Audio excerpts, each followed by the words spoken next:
اعوذ باللہ من الشیطان الرجیم، میں اللہ تعالی کی پناہ میں آتا ہوں شیطان مردود سے۔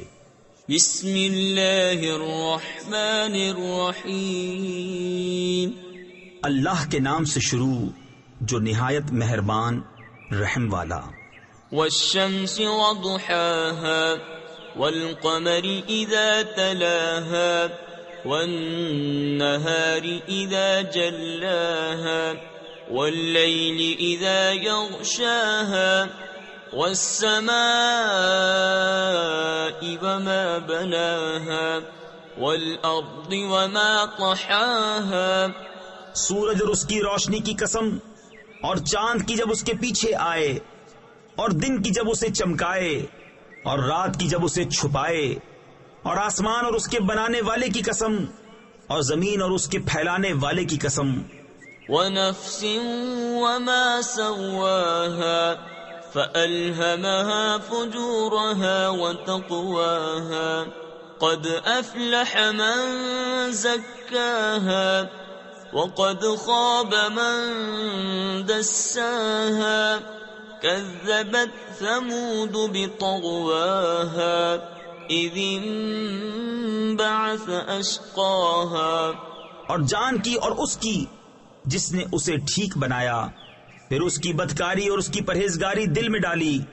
بے شک مراد کو پہنچا جس نے اسے ستھرا کیا، اور نامراد ہوا جس نے اسے معصیت میں چھپایا۔ سمود نے اپنی سرکشی سے جھٹلایا جبکہ اس کا سب سے بدبخت اٹھ کھڑا ہوا۔ تفسیر خزائن العرفان اور نور العرفان میں ہے، اس سے مراد قدار بن سالف ہے جس نے اپنے 10 ساتھیوں کے ساتھ مل کر اپنی قوم کی مرضی سے خدائی اونٹنی کی کونچیں کاٹ دیں۔ فقال لهم رسول الله ناقة الله وسقياها فكذبوه فعقروها فدمدم عليهم ربهم بذنبهم فسواها ولا يخاف عقباها۔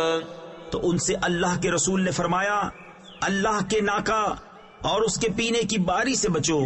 تو انہوں نے اسے جھٹلایا، پھر ناکا کی کونچیں کاٹ دیں، یعنی پاؤں کاٹ دیے، تو ان پر ان کے رب نے ان کے گناہ کے سبب تباہی ڈال کر وہ بستی برابر کر دی، اور اس کے پیچھا کرنے کا اسے خوف نہیں۔